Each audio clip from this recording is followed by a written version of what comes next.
Please welcome Deborah Lewow. Deborah, come on in.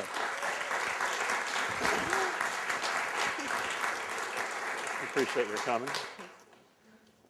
So Deborah's from outside of Atlanta, right? Right, a suburb called Lawrenceville. You must have spent some time in New York and L.A., though. I did. I had offices both in New York and L.A., but I was able to convince the record companies to let me come up for 1 week a month and still continue to live in Atlanta. Because nowadays you can communicate from any place. From anywhere. Well, anywhere. so we were talking just briefly beforehand about the way marketing and promotion was handled in the music industry up until recently. Maybe you could talk about that for a second. Like, for example, when you were working at GRP or at Warner Brothers and you had a marketing plan for a new release, what did that involve and how would the budget be handled? How much would it be budgeted for and how would you spend that money? A lot of questions at one time. Ooh, big question. Of course, it all depends on the artist and what approach we were going to take. The one thing that's so wonderful about the record business that separates it from every other business, we're not marketing cans of tuna. We have a different product every time we come out with something. You may have an artist that has a history or a background that you can fall back on and what worked in the past and how to work forward from that. But when you're coming up with a brand new artist, it's all changed dramatically. As I was telling you before, when I first started for ABC Records in 1973, there was no internet. There was no MySpace. There was no XM. There was no Sirius. So it's strictly you budgeted your money for radio promotion, for print advertising, for what they used to call price and positioning in retail. So a large chunk of the budget would go to that. Artist development sort of became the catchphrase for where you were going to put your payola dollars, which, as I said, thanks to Governor Spitzer of New York now, I don't think that we're going to have as much graft and corruption or as much opportunity for it. I think now where most of the smart money is going to is finding where the consumer has gone. And unfortunately, in the music business, we made a big mistake and ignored the internet and thought that, oh, well, it's not going to interfere with my business, and the whole prospect of downloading has totally changed the way that we do business. And even now, the legalities. I have an artist that we wanted to launch in a different fashion by doing a free download with all the smooth jazz stations across the country. And the legalities involved with, who gets the publishing dollars and who's going to make their nickel 98 has changed everything, and that's part of the problem why the record companies are in such a bad way right this minute. And I probably didn't answer your question at all in terms of like how much money you would spend, a percentage to spend. Right now, the largest, if I was doing a marketing plan for an artist, I would want to put the largest amount of money in internet technologies. In the sense of downloads? Or? More in the sense of, I was on a panel at R&R because I'm on a MySpace jihad, is what they mentioned in R&R, that I'm, and I really am. I started a MySpace site for my son's band, and I've seen how it has grown fans and has exposed them to people all over the world. I have my own MySpace site. I recommend all of the artists, that I work with to develop a MySpace site because what was 130 million people on there this morning. So I would put money into developing those types of opportunities. Where did your consumer go? If you're especially my situation is I work with adult-based music, so I don't have the opportunities that you do when you have a Britney Spears or a Justin Timberlake. I mean, it's harder to get an adult to go into a record store to buy something.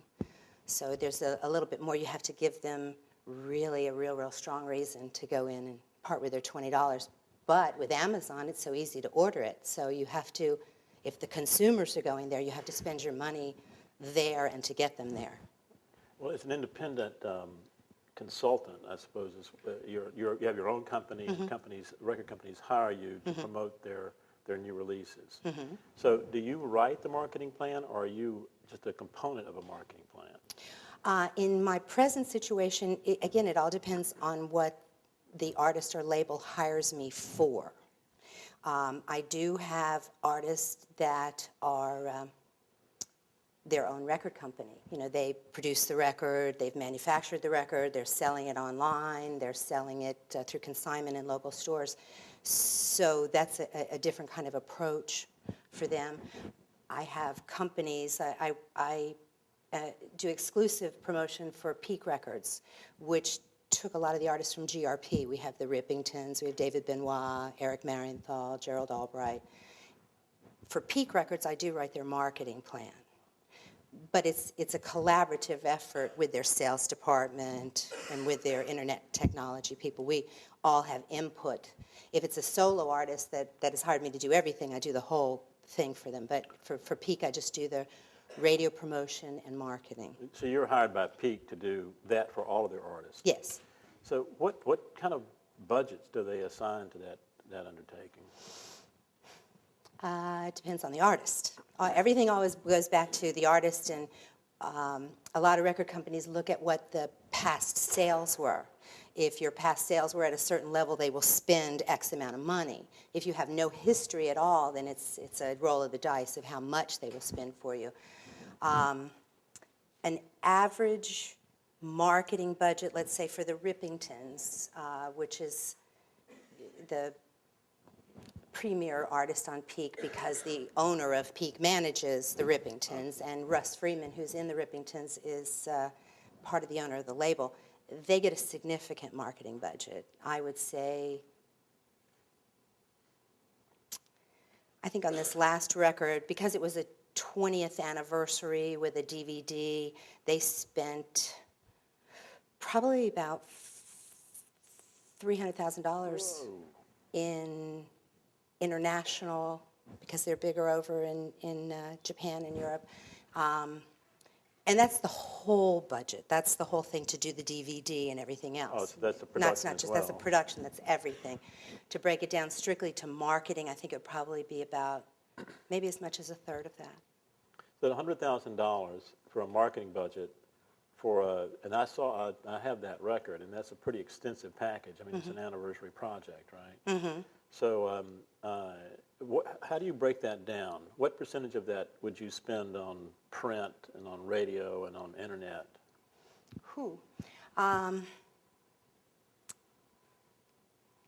It's still the internet, right? It's still the internet, yeah. It's hard for me to actually break that into a figure for you. With the Rippingtons, and I'll just use them as an example, we don't spend as much money on the radio side of things with smooth jazz because they have a certain cachet. They can go, they're the Rippingtons, this is 20 years, so you don't have to spend money to make people aware of who they are. You just have to mail the product to the radio station.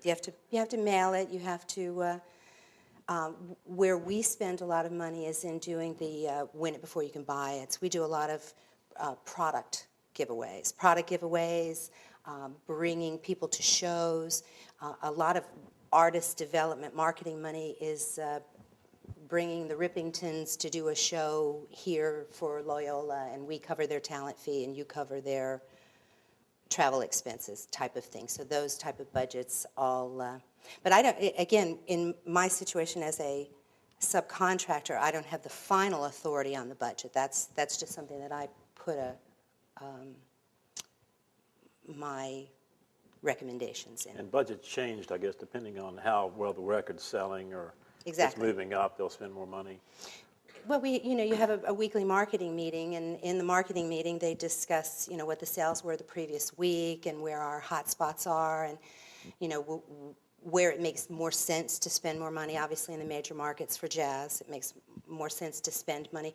Very little money is spent on print anymore. And a lot of the retailers, of course, Tower Records is going out of business, and their charges for price and positioning. An example, a project that I worked last Christmas for Marilyn Scott.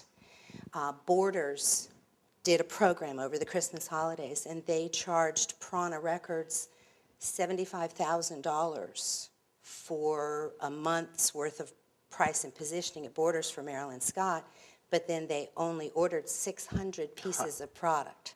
Great.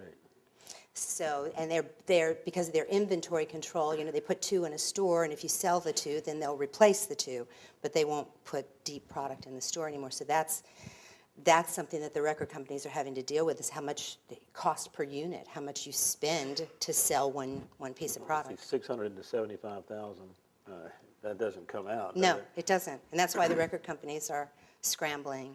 Well, if you're going to put your money then on the internet, what kind of things do you buy on the internet? How do you market it on the internet? Well, again, MySpace is free. So that type of situation, building your own site, you had said a lot of people in here were entrepreneurs, and I noticed the gentleman that picked me up today, you have a MySpace site as well. You have a music site or a personal site? Music site. And that's free for you to set up yourself. Record companies are, in their IT division, are hiring people to basically go in there and mine for friends.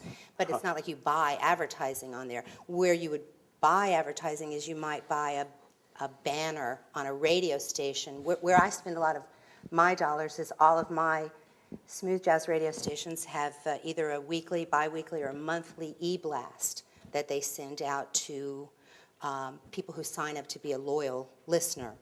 I'm sure you guys have probably, you've read the book Tipping Point, or, okay. There's something very interesting. When you go and sign up at a radio station and say you want to be a loyal listener, you give them permission to market to you. So the smart radio stations now are taking those newsletters and they're selling those banners and they're selling opportunities to record companies. The initiative I was talking about for Paul Brown, we were going to buy into the e-blasts for all the radio stations to for an awareness factor. In New York, to be a standalone e-blast to the 100,000 people that are in their database is $2,500. In Chicago, it's $3,000, but you also get to have, I think it's 148 spins on their stream, not on their broadcast, because in the streaming technology, they can't have the same advertising running on the same thing, so they're those 3-minute blocks. Well, now you can buy into that block as like an infomercial, and so we are spending a lot of money doing those types of things. What if you were an independent artist and you really didn't have a lot of money to spend? How would you market yourself on the internet? Well, again, I go to MySpace. Again, I'm on that jihad, and there's 120 million people on there, and initially it was kids trying to hook up, and now it's like one of the best MySpace sites that I've seen is Bob James.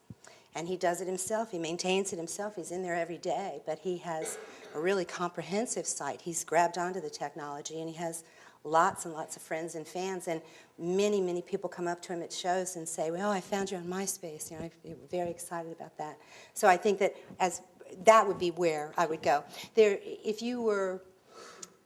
are several internet radio stations that are quite viable, and you can buy into their database as well. In smooth jazz, there is an internet station called smoothjazz.com, and they have a chart. They have a listening loft you can buy into. They have all kind of different unique opportunities to get into, and they have, I think they're quoting like 100,000 unique visitors a month to smoothjazz.com. So, and their program, you can buy a month platform program with them for $500, which, to get out to that many people, unique visitors, you know, with your banner on the site there, I think it's well worth the $500 to do it. I recommend it to all the smaller artists that I work with. Do you take independent bands, independent clients? So do you advise them on you listen to their music and then you advise them on how to market it and sell it? Well, where do they sell it? Where would they sell it? Either on their own website. There's opportunities for consignment. You can, CD Baby. You can register with CD Baby, CD Now, Amazon.com. You can So you would people. stay out of the retail stores because you couldn't get into them anyway, right? Well, with retail stores, it's extremely difficult to get in. It's that whole price and positioning place. They're taking less and less inventory. If you're an unknown artist, unless you have a big buzz going about you in town, it's very hard to get a major chain to take you in at all. So you have to go to like a mom and pop, and how many of those are left? That's true, too. What you want to define price and position? Price and positioning. It's the it's the retail store way of taking all the record companies' money for nothing. Well, it's... What you do is you pay for a program that gives you your record on sale and placement up on that front wall or that front part of the bin outside of the regular rack to where your record gets special attention for a certain period of time. And it's very expensive. It's some of these stores charge quite a pretty penny, and if you're trying to, say, put a, oh gosh, what's the new record that just came out today? The new Incubus came out today. I would love to look at that marketing plan to see what they spent to launch that record today. Anybody go out and buy Incubus today? Anybody like Incubus? What do you figure they spent? Conservatively, probably about, oh God. Oh, I can't even make an educated guess anymore because I haven't, I would think probably about $250,000. So a large number. A large number, yeah. So the major companies still exist because they can do that. They can lay out that $250,000 and not blink. Well, but they wouldn't do it for Joe Banana and the Peels. No. They would only do it on an artist that they were expecting that was going to sell platinum or gold or better, you know. Yeah. And the same thing is true with radio. You mentioned internet radio. Do you advise your clients on how to market their records on the radio, the terrestrial radio stations? Mm-hmm.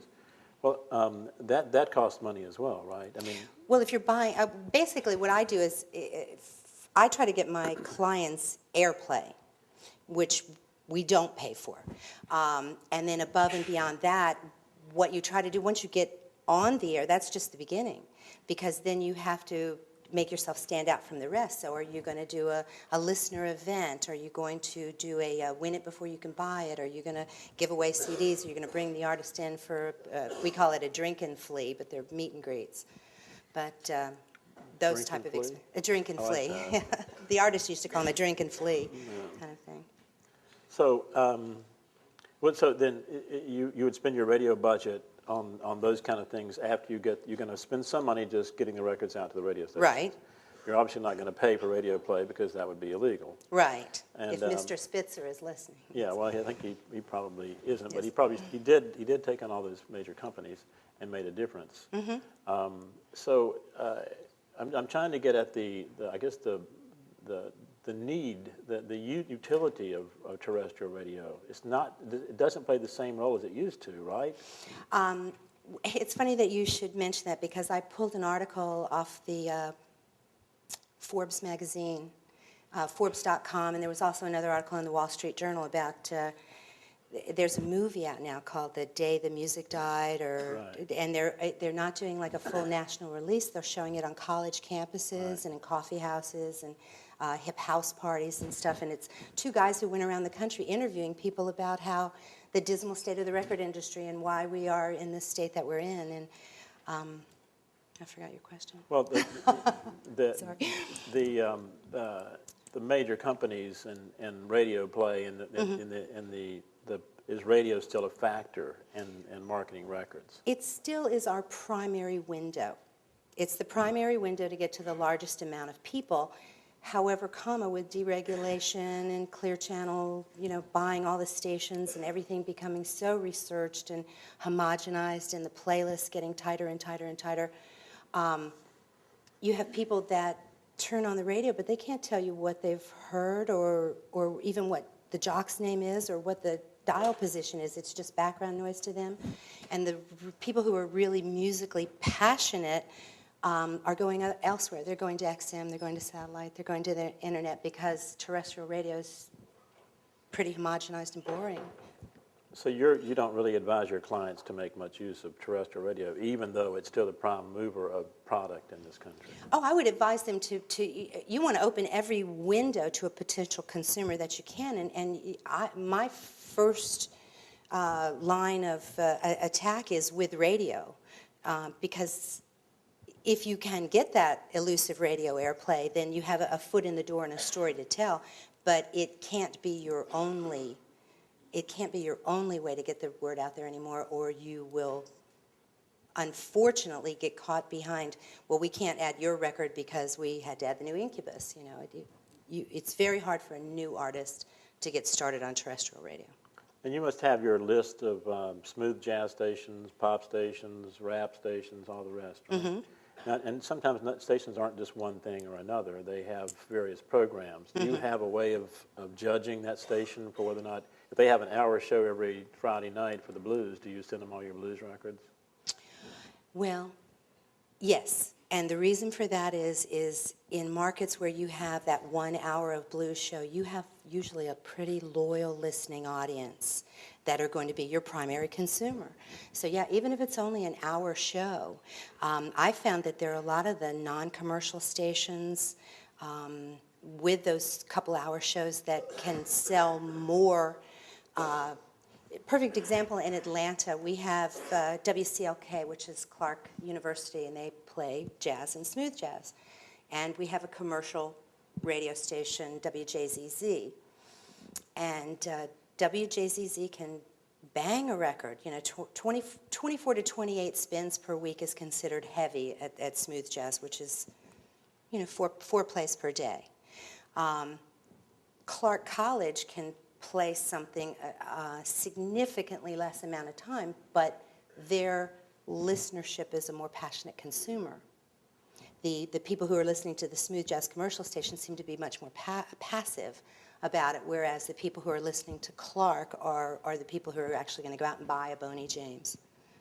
Well, do you monitor the success of your programs through SoundScan? Do you check to see if if the show's on that night, what sold the next day? Well, sometimes it's not as immediate as that, and you know, you can pull up sales figures almost instantaneously now with SoundScan, and you can see bumps in markets. Specifically, if you have an artist go through the market, you can usually see a peak in the sales.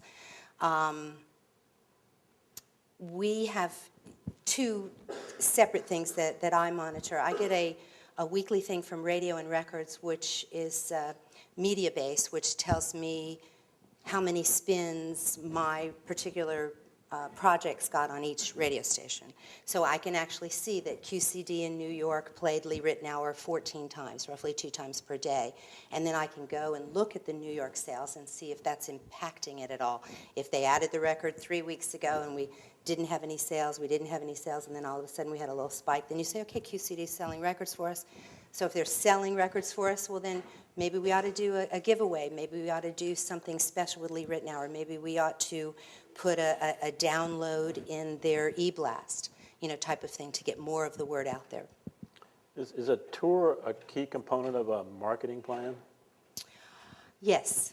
Live performance specific, and again, I worked the last 20 years in jazz and smooth jazz, so although I do have other areas, that's kind of my specialty. The live performance has a significant effect on sales. So if you're an artist or a band and you are just going to sit in your garage and make music and send it out and never plan to get in front of people, I don't hold much hope for you. So touring is essential. I think touring is essential. Now, do you try to schedule your marketing plan to be implemented at the same time the tour starts? Oh yeah. You'll find that most of the major artists, I mean, everybody has a certain time frame in the calendar year where they want to try to put out a record, but you'll find that most of the major ones are going to come out in January, February, so that they can tour April, May, June, July through the summer months. Have you seen any kind of marketing plan or aspects of a marketing plan that was so unique and different that they just drew your attention? You said, wow, what a great idea. Anything like that happened to you recently? Give me a minute to think on that. I think the last time that I saw something that was really significant in terms of the whole way that they approached the record from, of course, they had almost 20 years to plan it, but it was Steely Dan's Two Against Nature. They hadn't had a record out in 20 years, and they had gone back into the studio to record, and Warner Brothers really pulled out all the stops to cover all the bases. And when you start talking about wanting to have the cover of Rolling Stone and Spin and all these different magazines, you're talking about magazines sometimes that have a year lead time. So you have to start your plan way ahead of time. And I think the most extensive plan that I saw was on that particular record. So your marketing plans, when you develop it, it is before the release, obviously. Oh, yeah. I mean, they can't come to you after a record has been released, because after a few months, it's a dead issue, right? Well, yeah, it does have that flop stink after about 12 weeks. If you come out with a record and nothing's happening in 12 weeks, it's basically over. Yeah. So how far in advance are you planning your marketing plan from the release of the record? Well, I just am working on this Paul Brown marketing concept right now, and his record is due to drop March 28th of '07. So what is that, it's about 6 months ahead? Do you always market the artist or the music?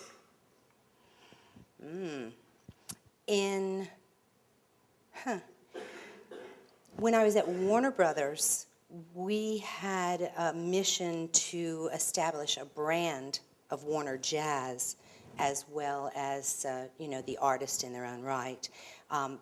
Who did it best was GRP. And I was with GRP before I went to Warner Brothers, and they had even instituted at retail a June is GRP month, where every year major retailers all across the country had big displays of all the GRP artists, and we created special samplers for the stores and those types of things. GRP has a brand to it, and people who like smooth jazz, like if I say GRP, people resonate to it, and they know Dave Grusin and Larry Rosen.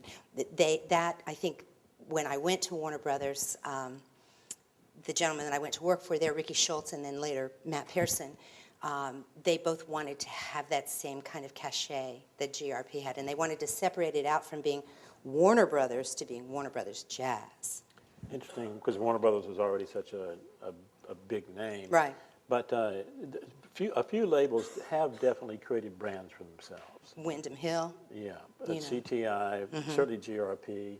But the major companies never did that. You didn't buy a record because it was on BMG or Sony or Columbia or anything like that. And they did. I don't think they tried to do that. So they were selling artists. Right. Then you get the idea of branding the label, and really it's the label. I bought everything on CTI. I didn't care what it was. But what about Some that great now? records, huh? But now it's really artist driven, isn't it? Yes, yes, it is, and it's a very, especially on the pop side of things, it's immediate gratification, that quick fix. You got to have that hit. You got to, on the A&R side of things. My son is in a band, and they've been submitting demos to different labels, and the A&R people used to be, oh yeah, I think that's a hit. Now it's like they want to hear 4 hits before they're going to invest their money in you. They want to hear 4 strong radio tunes before they're going to be willing to invest that $250,000 in you. But you got to keep that record alive, right? So if you can keep releasing singles for the radio over a period of 6 months, then you've got a longer life. Right. Well, can you point to any example recently where your marketing plan has been it worked like a charm? It's just like, well, that fit like a glove. It definitely did the job. Does this happen to you every day, or is this? No, I wish it did happen every day. What does it take to do that? How does that work? Is that just luck? I Well, mean, you set it up and you've thought it through, and you know where the market is, and you've got to go get that market, right? It's driving people to the product. That's what you're doing. So, you mean, you figured it out. Then you just start it in motion and good try luck. to push it on through. Well, again, the hardest part is getting that open window, and then once you have that open window, you have to figure out all the ways to capitalize on it. It's not just enough to get the ad. You have to go back and try to grow that into more spins, into opportunities for the artist to come into the market. You have to continue that. I mean, back with the concept of a marketing plan that worked like a charm, one of the more successful artists with Warner Jazz was Boney James, and one of the best collaborative efforts was the Boney James Rick Braun record, and their whole rollout as 2 kind of titans coming together worked very well for us in terms of being able to, you had 2 artists who could both sell tickets at shows, and you put them together. And then, I don't know, right after that we started having the guitars and saxes tours where people, instead of just sending a solo artist out, it's not enough just to go see Gerald Albright. You've got to see Gerald Albright with Norman Brown and Will Downing now, because people are wanting more for their money. Well, a lot of the music that's made these days is made by independent bands, bands who are not going to be in that top percent that make it to the major labels. And they've got to find a way to make themselves stick out from the crowd, right? There's so many. How do they do that? Well, it's interesting. A couple of the artists from Warner Brothers, Rick Braun and Richard Elliott, started their own label called Artisan with their manager and a lawyer. And initially, they were not going to go into brick and mortar stores. They were only going to be available on the internet. And they wanted to try to market it that way, to where you had to come to their website or their MySpace site or one of their shows in order to buy the product. And I think that that's a good model. And I think that more and more artists are going to start taking, you can record the product in your home with the Pro Tools. You can manufacture up the CDs relatively easy. Most of people in here taking a computer class can generate a CD cover. And it's just a matter of putting it up and marketing it and seeing how many people you can get to buy it. I mean, you can all do it self-contained. I really think that the role of the record company is now more like a bank. Like, you go to them they advance you the money to do the things, and they have the personnel to advise you how to do it properly. But I think taking control of your own destiny is the way to go. I would advise everybody in here to, if you have that opportunity. I mean, a lot of people are waiting for the label to come down and hand you that magic check, and then you're going to be a rock star. It just doesn't happen that way anymore, and it's more and more you have to take responsibility, and you really have to be a little bit smarter than the people that you're entrusting your careers to. Do you have to have a story? The artist has to have a story that separates themselves from everybody else? Yeah. And then you got to market and tell that story. Right. And that's your job. That's my job. So when you handed an artist or a product to sell, do you try to investigate that? What is the story here? What can we sell this? How can we sell this? Sure. Oh, yeah, sure. Well, we, at Warner Brothers, when we signed Joshua Redman, the whole story behind him was he had won the Monk Award. So that was the story we started with, that he had won the Thelonious Monk competition. So there has to be a little nugget, something to talk about that makes them, just a little bit specialer than the next. How much of a role does your personal relationships that you have with press and radio and other people in the industry, how much of a role does that play? Relationships are everything. Relationships really are. I mean, it's a matter of getting the right person on the phone and getting to yes. So it's cold calling is very hard. I am really fortunate. I've been doing this for over 30 years, and I have a lot of friends who have migrated into positions of authority, and it's much easier to pick up the phone and call Russ Davis at XM and say, I need a favor, I need you to world premiere this record for me, than it would be for me to call up, hi, I'm Deborah Lewow, and I'm working for Peak Records, and type of thing. So yeah, the relationships really do mean everything. And you're not going to use those relationships inappropriately, right? I mean, if you take them something that's not really worth their time, they're not going to like it when you call them again. Oh, no, credibility is everything, and you can't, I've always been really careful with people to say, do you like it? And if I like it, sure, yeah, I'll tell you I like it. If I don't like it, I can tell you about all the people that do. Huh. It's a matter of kind of changing it around. But yeah, I think credibility and relationships are really key in what I do in trying to massage the artist along. And some of the smartest artists are the ones who also develop those relationships as well. I worked with a saxophone player at Warner Brothers named Huge Groove, and his first #1 single was called Slam Dunk. And he went and had these little basketball trophies made with thanks very much, Huge Groove, for all of the radio stations, and personalized with the program directors' names. And he did this at his own expense. And consequently, every time a new Huge Groove record comes in, they open it up and listen to it right away because he did something personal to touch them, to thank them for what they had done for him. So yeah, smart artists are the ones that Kenny G has great relationships with the program directors and consultants, and in fact Kenny G just signed on to be one of the guest disc jockeys on the Smooth Jazz Network. So he's going to be a DJ Well, that's good for because he Kenny needs G. the money, right? Suppose somebody wanted to do what you do. How would they go about doing that? How do they break into that business? Wow.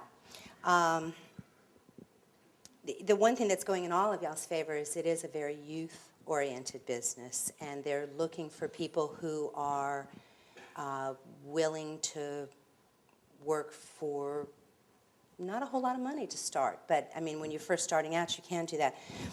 I lucked into my job. I can't say that I had any kind of training for it. I wish I would have, but I was an executive secretary, and I had a boyfriend who was in a band, and I had an opportunity through a friend to go to work for ABC Records on their order desk, and in my naive little 19-year-old mind, I thought, well, if I work for a record company, I can help my boyfriend get a deal. And to the point where I took a job for significantly less money and ended up having to work as a night manager at the Gap so that I could pay my bills. And I never did get my boyfriend that deal. But 30 years later, you know, I was able to parlay it into a good career. But it was just a friend. It was a friend kind of situation. The same way people get jobs at radio stations. You go and hang out with the jocks and you befriend them. If you know anybody that works at a record company, if you know anybody that works at a record store, those types of intros into it. Promotion now is very different from when I got started. When I started in promotion in 1973, there were very few women. In fact, I think I was the first woman to ever call on WQXI in Atlanta in person. There was another woman doing promotion out of New York that had called them on the phone, but I think it was the first one to ever walk in there. And now if you look at most of the major labels, a large significant of their VPs of promotion are women. So that whole landscape has kind of changed. But I was a radioactive. I mean, I was always very much into music and very, you know, knew all the songs on the radio, turned them up. So I had a love and a passion for it. So if you love something, you find out how to get paid for it, and then you never work. That sounds good. Well, let's see now. What about these? You do a lot of events. You go to conventions and conferences and stuff. What role would that play in the future of these people who want to go in the music industry? Well, if you're, what's happening now, there used to be a lot more annual conventions. Radio and Records had an annual convention, Billboard had conventions, Gavin had conventions. A lot of the trade publications have gone away. There is no more Gavin. R&R just had a convention in Dallas, which is where I met Ann Gabriel. They were just bought out by Billboard, so now their two conventions will probably meld together. I think that will be less and less. The one thing that I would recommend to a lot of artists now is to try to get into these things like they have in Austin, the South by Southwest, and go and showcase for people, go and showcase for the press and for radio consultants, and get an opportunity where you've got all those people in the market there to play for. Those are the type of things I would recommend to artists. For people getting into the music industry, the conventions, they used to be a big excuse to get together and party, and now it's like we all get together and get in these rooms and say, oh my God, how are we going to save ourselves, kind of thing. That's not a networking opportunity anymore, huh? No, not as much as it used to be. Not as much. The record companies, as you know, everybody's buying each other now. There's something on the ticker this morning about their EMI is back up on the block trying to buy somebody. So the opportunities are less and less to get a job. Most of the companies now, New York, LA, and Nashville.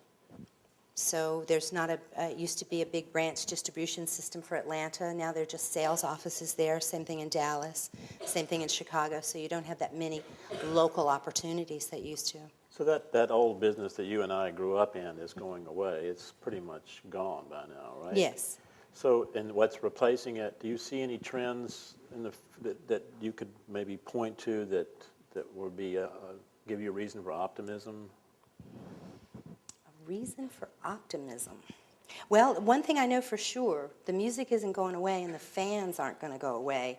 It's, in the land of the deaf, the one-eared man is king. So if you figure out how to reach the consumer, the sky's the limit. If you have something unique and compelling that people are going to want, it's just trying to find the opportunity to get in front of them that's more difficult than it had been before. So we're dealing much more in niche markets at this point. So then the idea is to be able to drive people, find the people that would be interested in, who are the people in that market? Who are the people that care about that music? Right. And so that's your job. That's going to be the job of any artist or any publicist or any promotion person, is to target that particular market. Any final words about that, about how you go about that? I mean, smooth jazz, we know. There's a smooth jazz radio network kind of system of people. There is a market for that music. And you know how to get to that market.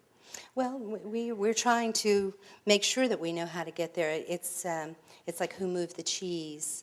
You want to try to get there before the rats do and be waiting with the cheese for them to have, as opposed to running around going, oh my God, where did the cheese go? So, yeah, that would be pretty much it. You have a lot of, your business is evolving every day, right? I actually told somebody about a week ago that I have had to rewrite my mission statement 4 times this year.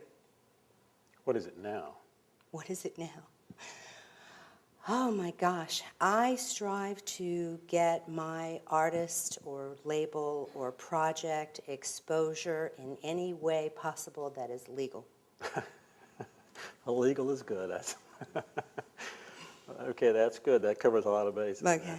Have y'all conducted any statistical tests as to which percentage of your market uses the internet to find your artists? Because, you keep saying about how MySpace has 120 million users. Well, what percentage of that is actually seeking out jazz that you're offering? I really don't know the answer to that question.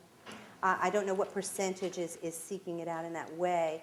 I do know that, Bob James right now probably has about between 5,000 and 6,000 friends, whereas Incubus has about 500,000 friends. So maybe 10% to the jazz side. Which facets of the internet do you find are most useful for promoting your artists? Because I think it keeps reinstated throughout a lot of things that people aren't seeking out as many just records from stores. All the stores are closing. That's obviously on its way out. What do you think is the best way that you'll end up taking advantage of that in the future? Well, once the legal beagles figure it all out on who's going to get paid for what, I think you're going to be buying most of your music and probably most of your entertainment through the internet, if not downloading it onto something on your watch that you can listen to and watch. I think it's all going that way, and I try to get there first. Does that answer your question? Yeah, I think so. Thank you. You're welcome. Anybody else? Hello. You were talking about MySpace and how prevalent it is in the music business or in the music industry. Some people might disagree with you and say that MySpace is just another fad that's going out of style, just like every other business on the internet. What would you say to this, and what would you say is on the horizon for the next big thing? Well, it depends on your age group. I understand now that in the people who originally started out with MySpace were the 14, 15, 16-year-olds looking to hook up, and now that's taken over by Facebook, I believe. The next big thing, wow.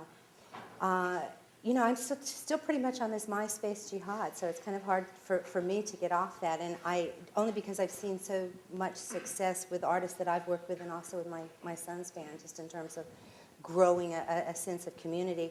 The next big thing, I don't know. If I knew that, I would be queen. You know, You will probably have something to do with the internet. oh, there's no question. It's all kind of climbing that way. I did read something where, in fact, in this week's Radio and Records, you can buy it on the newsstand in New York and LA. I don't know if you can get it here, but you might be able to go to radioandrecords.com online. But they have an article on MySpace. And actually, Universal is suing MySpace because of copyright infringements for their videos. So that you're going to see, again, it's the legal beagles figuring out who's going to make this legal, who's going to get paid, the royalties, who's going to get paid.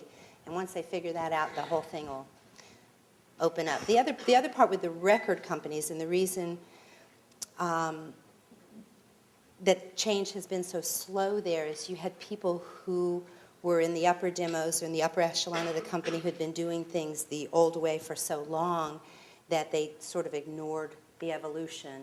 And so now I think that most of the major labels have either retired out or gotten rid of most of the people who are in what I call the good old days mindset, and now most of the people are looking to move it forward, and it is going to be online or on your watch or on your iPod or on your, what's the new one, Zuni? Is that a new? Zune, is that what it is? All of these little different ways you can carry your music and your videos and everything with you is totally different from going to, I walked across the street to Thrifty Drugs with my $3 and bought Meet the Beatles on mono and thought it was, you know, a big thing from Thrifty Drugstore. So Now you can get YouTube on your cell phone. yes. That's cool. You said you liked MySpace so much. What is it about it? Not saying that like MySpace isn't on its way out or anything, but what about MySpace? What is it about it that benefits a band so much? Like, what are the certain qualities that a band can take away from it that, you know, why you use it so much, I guess? Okay, I'm assuming you have a band, right? And you put your site up on MySpace, and you can put, was it 3 or 4 songs up there? Then you start to farm into the community. It's viral marketing. You ask your friends to come to MySpace, and then you send out bulletins, and those bulletins, they ask their friends to come to your space. On my son's band's MySpace, which is myspace.com/LazyEyeAtlanta, we've sold ringtones, T-shirts, CDs, downloads, you know, everything that you can create a community of fans. Touring, let's say you have a touring situation, you put your tour schedule up there, you solicit for people in individual, hey, everybody in Charlotte, we're going to be in Charlotte next weekend, those type of, and tell all your friends, all you people in Charlotte, send a bulletin out to your friends and tell them so that you can create a bigger, you know, viral environment for the band.